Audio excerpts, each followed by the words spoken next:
134 healthcare workers have tested positive for coronavirus in the country. Now, this even as the Ministry of Health revealed that some healthcare workers are defying health ministry protocols, risking the lives of their patients. The numbers of confirmed cases in the country hit the 19,000 mark today. Zainab Mohammed reports. Healthcare workers are among the frontliners during this COVID-19 pandemic. The Ministry of Health on Wednesday confirming that at least 634 health workers have contracted coronavirus. Some 634 health workers, health professionals have actually turned positive across the country. It's about 3%. It's about 3% of the cases reported. However, according to the Ministry of Health, despite the government providing enough PPEs for health workers, there are some rogue doctors putting their patients at risk. Doctor at Kenyatta National Hospital, a doctor, qualified doctor, who had traveled and instead of quarantining themselves, wanted to proceed on to go to the theater and conduct surgery. Fortunately, they didn't because some nurse reported him. Thank you to the nurse.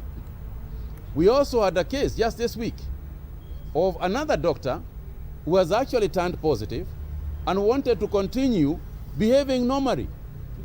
Go to a theater and start conducting surgery and you are positive. You know, honestly, this borders on criminal behavior.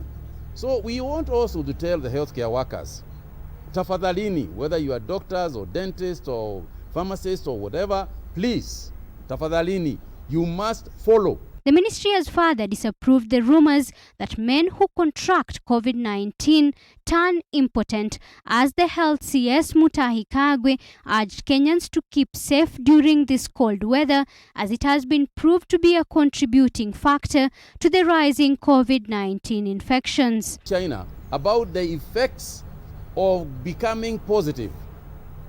We hear very strange rumors, which I'm not going to participate in perpetuating, because I don't want to be a rumor monger. But the men should be careful.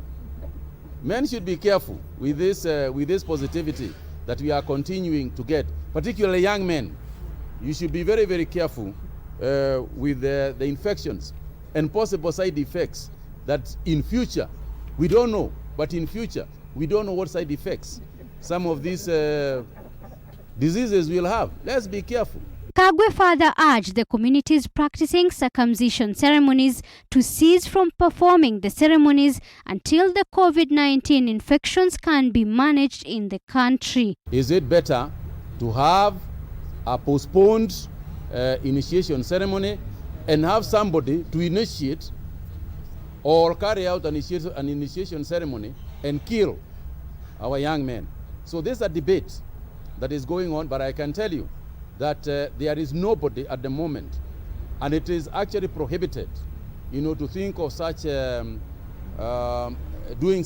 carrying out such activities prior to the agreement with the Ministry of Health. The total number of COVID-19 infections in the country has risen to 19,125 cases after 544 more people tested positive for the virus in the last 24 hours. 113 people have recovered from the virus after receiving treatment from various hospitals across the country, as 12 more people succumbed to the virus.